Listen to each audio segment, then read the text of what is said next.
9월 27일 토요일 새벽 예배를 올립니다. 382장입니다. 그런즉 너희는 하나님께 복종할지어다. 마귀를 대적하라. 그리하면 너희를 피하리라. 야고보서 4장 7절입니다. 아멘. 눈을 들어 산을 보니 도움 어디서 오나. 천지 지은 주 하나님 나를 도와주시네. 나의 발이 실족지 않게 주가 깨어 지키며 택한 백성 항상 지켜 길이 보호하시네. 도우시는 하나님이 내게 그늘 되시니. 낮의 해와 밤의 달이 너를 상치 않겠네. 내게 화를 주지 않고 혼을 보호하시며 너의 줄이 지금부터 영영히 인도하시리. 아멘. 오늘은 예레미야 2장인데요. 제목을 죄의 소나기에서라는 것으로 잡아봤습니다. 2장 26절에 보면 도둑이 붙들리면 수치를 당함 같이 이스라엘 집 곧 그들의 왕들과 지도자들과 제사장들과 선지자들이 수치를 당하였느니라. 죄로 인한 수치를 얘기하는 것이죠. 18절입니다. 내가 시올의 나일강의 물을 마시려고 애굽으로 가는 길에 있음은 어찌 됨이며 또 내가 그 강 유브라데 강물을 마시고 아수르로 가는 길에 있음은 어찌 됨이냐. 하나님에 나오는 생수를 마셔야 되는데 애굽으로 내려가고 또 아수르로 내려가고 이렇게 우리의 죄가 넘친다는 그런 말씀을 오늘 예레미야 2장은요 37절까지 있습니다. 5개 소제목이 있는데요. 첫 번째는 여호와께서 기억하시는데 우리가 그 광야에서 하나님을 따랐던 그때를 기억하십니다. 어떻게 이스라엘을 사랑하셨는지. 그러나 4개의 소제목은 뭐냐면 조상들이 여호와를 멀리하였다. 그 다음에 백성들이 행한 악. 그 다음에 이스라엘의 악과 반역. 그 다음에 이방신을 따라가는 이스라엘, 유다를 심판하다. 이렇게 계속 죄에 대한 것만 나오는데요. 죄가 단순히 한 자리에 멈추어 있는 것이 아니라는 것을 말씀하고 계십니다. 사람을 점점 더 깊은 수렁으로 끌어내린다고 말합니다. 죄는 우리의 양심을 무디게 만듭니다. 이게 나중에는 죄가 죄인지를 몰라요. 그러면 우리가 이게 내가 어떠한 것에 이게 하루 이틀 같은 그 죄를 반복하게 되지 않습니까? 그러면 나중에는 죄가 죄인지 모르고 무뎌지고 양심이 무뎌지고 죄가 죄인지조차 모르게 만드는 게 죄입니다. 더 나아가 죄를 또 합리화시켜요. 무엇 때문에. 예.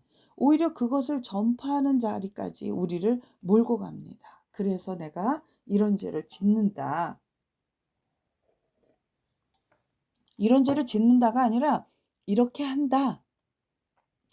이것이야말로 영적 파멸의 길입니다. 하나님은요 우리를 복의 통로로 부르셨어요. 복의 통로로. 그러나 죄에 붙들린 사람은 복 대신 죄를 전하는 죄의 통로의 자리에 서게 되는 것입니다. 예레미야 시대에 이스라엘 백성이 하나님을 떠나 우상을 섬기며 그 죄를 전파했던 것처럼 오늘날 우리도 죄에 사로잡히면 예배와 말씀 대신 세상의 욕망을 전파하게 됩니다. 얼마나 슬픈 일입니까?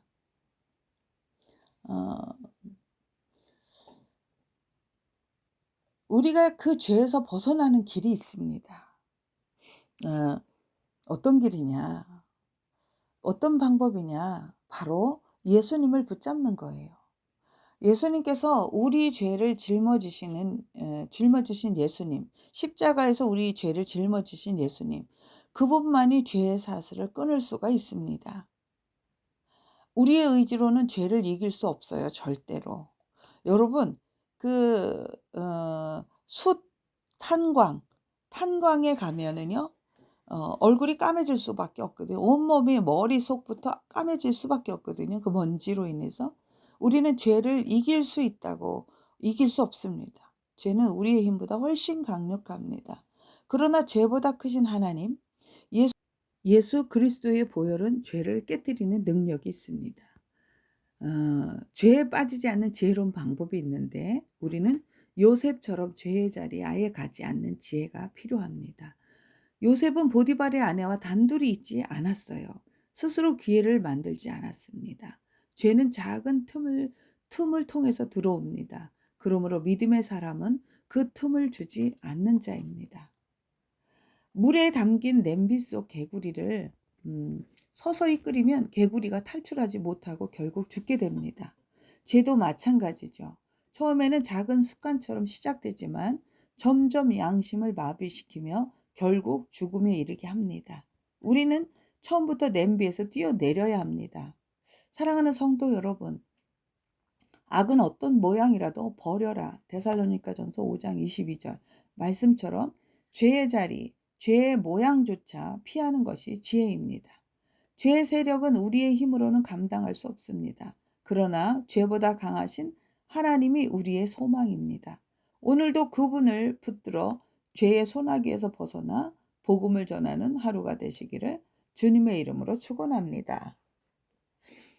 기도합니다. 사랑과 자비의 하나님 아버지, 오늘 예레미야의 말씀을 통해 죄의 무서움을 깨닫게 하심을 감사합니다.